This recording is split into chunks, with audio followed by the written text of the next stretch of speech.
Ô meu bom dia, sejam bem-vindos mais este vídeo de hoje. Eu vou colocar a Bíblia aí na tela para nós ver alguns versículos, né? Uns textos ali para nós então dar início ao nosso estudo de hoje, tá bom? Então, como vocês podem ver, está aí na tela, né? A Bíblia aberta, ali no livro de Hebreus, capítulo 6, versículos 4 em diante, vamos ver ali. Vamos ler aí nós comentamos, né? Porque é impossível, note que eu destaquei a palavra impossível, porque é impossível que os que já uma vez foram iluminados e provaram o dom celestial e se tornaram participantes do Espírito Santo e provaram a boa palavra de Deus e as virtudes do século futuro e recaíram, sejam outra vez renovados para arrependimento. Pois assim quanto a eles, de novo crucificam o Filho de Deus e o expõe ao vitupério. Muito bem. Por que eu destaquei a palavra impossível? Porque você vê que o restante do texto ali diz que as pessoas que já provaram, vamos dizer assim, o amor de Deus, provaram do dom do Espírito Santo, enfim, tiveram experiência já com as coisas de Deus, quem é o Senhor Jesus, tudo isso, e recaíram ali, diz que é impossível eles serem renovados para arrependimento. Isso seria, então, a perdição eterna, né? Nós olhamos ali e vemos que realmente é isso que o texto fala. Eu também aprendi assim. Eu escutei várias explicações a esse respeito e mesmo estudos afirmando que é assim. Mas afirmando que a pessoa perde a salvação por causa de, digamos assim, como é dito no meio evangélico, a pessoa se desviar da igreja. Geralmente no meio da cristandade, se desviar da igreja significa se desviar do meio deles. As próprias igrejas, umas são contra as outras, uma tem costumes diferentes, pregam doutrinas diferentes, e cada uma diz que a outra é errada e que a deles é certa. Então, segundo a cristandade, quem não praticar a doutrina que eles pregam lá, na reunião deles, né, na denominação deles, essa pessoa caiu, perdeu a salvação. O lago de fogo está com a boca aberta esperando e não há mais solução. Amados, este é um texto que, não sendo bem interpretado, ele é terrível. Ele traz desespero para pessoas, ele deixa pessoas tristes, aquelas pessoas mais fracas vão ficar pensando, e somando as coisas que ouvem, vão chegar à conclusão que estão perdidos. Compreende? Agora, para o salvo, para aquele que está salvo, dizer que perdeu a salvação, então o evangelho que quer dizer boas novas, que boas novas seria essa? Que boas novas seria dizer que a pessoa está perdida, está destinada ao inferno? Não seria boas novas, não seria evangelho. Na verdade, portanto, o que está escrito, então é preciso ter bastante cuidado na interpretação. A própria palavra, né, nos diz que a palavra é uma espada de dois gumes, de dois fios. O que significa que se a pessoa que maneja esta palavra não souber manejar, pode cortar a quem não devia ser cortado. digamos assim, pode dar um tiro lá no inimigo e acertar um amigo, matar o amigo. Então é preciso que a pessoa que maneja a palavra de Deus se esforce, se dedique, procure compreender direitinho a palavra para depois passar o evangelho de Cristo e não as suas próprias conclusões, né? Veja bem, o que nós podemos ver deste versículo, nós vemos em primeiro lugar a quem que foi endereçada essa carta. Essa aqui é uma carta que não diz quem que escreveu essa carta. O estilo é o estilo do apóstolo Paulo. Há quem afirma que é o apóstolo Paulo, outros dizem que é Apolo, outros que podem ser outros. Eu não sei, não posso afirmar, mas a verdade é que quem escreveu essa carta para os hebreus, para os cristãos hebreus. Ou seja, para aquelas comunidades de cristãos que eram judeus. Quem são os hebreus? Né? Foi endereçado aos hebreus. Quem são os hebreus? Os hebreus são o que nós conhecemos hoje por judeus. Então, o povo de Israel eram os hebreus. Então, essa carta foi endereçada a eles. A essa comunidade, vamos dizer assim, de judeus, né, de hebreus. Este povo, eles vinham já desde o tempo da lei que foi dada a Moisés. Então, eles estavam acostumados com a prática da lei. Quando a igreja foi fundada, né, pelo Senhor Jesus, então os apóstolos começaram a pregar e começou a se formar a igreja. Aconteceu lá o dia de Pentecostes e tudo. Então, muitos judeus aceitaram a fé apostólica e passaram então a participar das reuniões congregacionais da Igreja de Cristo e gostaram e muitos entenderam e ficaram. Mas no meio, né, dos apóstolos tinha aqueles que abraçaram a fé, mas trouxeram com eles aqueles costumes judaicos, aqueles rituais, né, que se praticavam durante a lei. E então o povo tinha esse costume. E muitos queriam introduzir esses costumes dentro da igreja. E a igreja é um povo separado, que é formado por todas as pessoas de qualquer nacionalidade, de qualquer credo, que deixam os seus antigos credos religiosos ou o que for, deixam tudo e abraçam então esta fé pela graça de Deus e passam a participar então desta fé. O Senhor Jesus, que conhece o coração, ele insere no seu corpo, que é a igreja dele, aqueles que são para a salvação. Então, o que acontecia com esses hebreus, amado, é que eles participavam das comunidades cristãs, da igreja do Senhor, eles participavam de tudo e gostavam. Mas o que aconteceu, nós vimos nos versículos seguintes, que eles foram um pouco que deixando de congregar, participando menos das reuniões, e com isso foi voltando à lembrança aqueles costumes judaicos, né, os rituais da lei, aquelas coisas. E eles começaram então a esfriar na fé, na graça, né, na igreja do Senhor, e começou então a acender a chama da lei de volta do coração deles.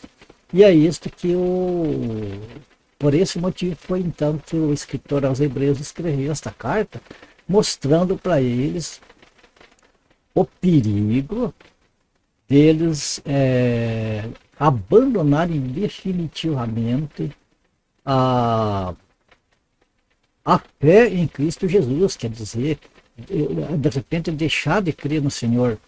Porque aqui o que está dizendo é que eles provaram, veja bem, eles faziam parte ali da congregação cristã. né? Quando eu falo congregação cristã, não estou falando na denominação, eu estou falando na reunião dos cristãos da igreja primitiva, né? Então, eles participavam das reuniões, eles compreenderam, eles viram os dons do Espírito Santo ser manifesto ali na igreja. Então, eles compreenderam, eles não tinham como querer voltar para aqueles rituais antigos que não levavam à salvação. Aqueles rituais antigos apenas apontavam para Cristo, os sacrifícios apontavam para o Senhor Jesus, né? E então, esse ali que eles não estavam entendendo, eles achavam que precisava ter aquele sacrifício, que ali não existia sacrifício de animais, aquelas coisas, e começaram a pôr em dúvida. E é este que estava sendo o perigo deles. Não era o perigo, o problema deles estarem fazendo isso. Era o problema deles passarem de volta aos regimes da lei e virarem definitivamente as costas para o Senhor Jesus. Sabemos que não há outro meio de salvação a não ser o Senhor Jesus. Então, se eles voltassem para o judaísmo, definitivamente eles estavam virando as costas para o Senhor Jesus e não teriam salvação. Aqui, amados, eu posso dizer com toda certeza para vocês, com base em outros textos das Sagradas Escrituras, que estas pessoas a quem foi dirigida esta carta não iam perder a salvação. Eles não estavam salvos ainda. Eles eram pessoas que eles podiam ser salvos, poderiam ser os escolhidos, mas não eram. Não eram. E muitos desses aqui iam voltar, iam abandonar Cristo porque não eram salvos mesmo e estavam assim contaminando outros para deixar a verdade do Evangelho. Então, o que acontece é isso, amado irmão. Não é porque nós vimos no verso, aqui mais adiante, ó, quando o apóstolo Paulo fala, né? Mas de vós, para os mesmos hebreus, mas de vós, ó amados, esperamos coisas melhores e coisas que acompanham a salvação, ainda que assim falando. Porque Deus não é injusto para se esquecer da vossa obra e do trabalho, do amor que para com o seu nome mostraste enquanto serviste os santos e ainda serviste. Os hebreus ali no começo, mas no começo que eles abraçaram o evangelho ali, com alegria, eles deixaram levar o que era deles, tomaram o que era deles, eles sofreram, eles foram despojados das coisas que tinham, e deixaram tudo isso com alegria por amor ao Evangelho. E de repente alguém estava colocando na cabeça deles coisas diferentes que eles estavam se separando do Evangelho. Mas veja bem, os eleitos, eles iam sair com essa carta do escritor aos Hebreus, eles iam, como diz, levar aquele choque, eles iam acordar e iam entender que não há salvação fora do Senhor Jesus. Que a lei foi dada justamente para mostrar a intensidade do pecado que leva à morte eterna, que leva à perdição eterna. Então a lei tinha esse objetivo, mostrar, abrir nossos olhos que a nossa situação era de mortos espiritualmente, era de perdidos, de candidatos ao lago de fogo. Mas mostra também que nós precisávamos de Cristo, e precisamos, que todos precisam de Cristo para então sair dessa condição de candidato ao inferno e ser não mais um candidato, mas ser um eleito para a vida eterna. Ser um eleito para as glórias celestiais em Cristo Jesus. Então eles queriam voltar para aquilo que levava a Cristo, uma vez que já estavam perto de Cristo, iam voltar para o começo de tudo. Que coisa mais triste, né? E veja como as pessoas podem induzir outras pessoas ao erro. Então, amados, não vamos nos aterrorizar. Não vamos nos aterrorizar com esse texto, nem usar esse texto para aterrorizar outras pessoas. Porque tem muitos que fazem. Os falsos ensinadores e falsos pregadores, eles usam desse texto para aterrorizar as pessoas, para então ter as pessoas como escravo deles. Olha, se você não fizer isso, você perde a salvação. Se você fizer aquilo, você perde a salvação. Quer dizer, eles dominam as pessoas. Tipo assim, não é conveniente para mim que você faça tal coisa. Então eles aplicam isso. Se você fizer isso ou aquilo, você perde a salvação. Usam a Bíblia para isso. Ou alguma coisa que pode, assim, expor eles. Eles dizem, se você fizer isso, roupa suja, você lava em casa, e etc. E tal, esse tipo de coisa. Qualquer coisa que pode expor eles. Ele diz, se você fizer isso, está perdido, porque você já conhece a palavra, você já foi participante do Espírito Santo. Tá? Não, amado. A Bíblia a palavra de Deus é taxativa. Uma vez que nós cremos no Senhor Jesus, é só isso que Ele espera de nós. Claro que Deus põe diante de nós as obras que Ele preparou para que nós vivamos nela. E o salvo de verdade, ele passa então a praticar as obras que Deus preparou para que andássemos nela, e nessas obras ele anda. Ele deixa das coisas que conduzem ao pecado. Vai deixando de peca, tropeça. Aquele que disser que não peca já está se enganando a si mesmo e chamando Deus de mentiroso. Quer dizer, só de dizer que não peca, ele está cometendo pecado. Mas o que a palavra diz? Que aquele que confessa e deixa alcançará misericórdia. Certo? Então, esse texto, amado, não tem nada a ver com perder a salvação. Aquele que é salvo, é salvo. Aquele que não é salvo, não é salvo. Aqui no meio dos hebreus, tinha pessoas que eram salvas, tinha pessoas que não eram salvas.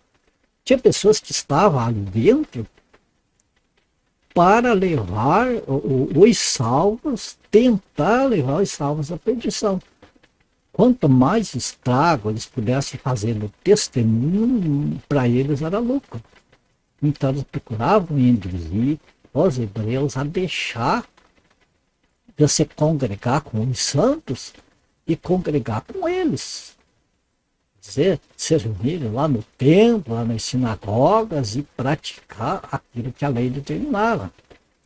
E não o que Jesus determinou. O próprio Deus, o próprio Pai, né, ali ele se manifestou a Pedro, Tiago e João ali no Monte da Transfiguração, apresentando Jesus Cristo, seu Filho, e avisando que era para dar ouvido a ele, que era para escutar ele, que era para obedecer a ele, o que ele falou.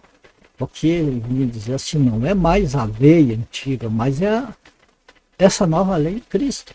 Então nós obedecemos os mandamentos do Senhor porque nós obedecemos a Cristo.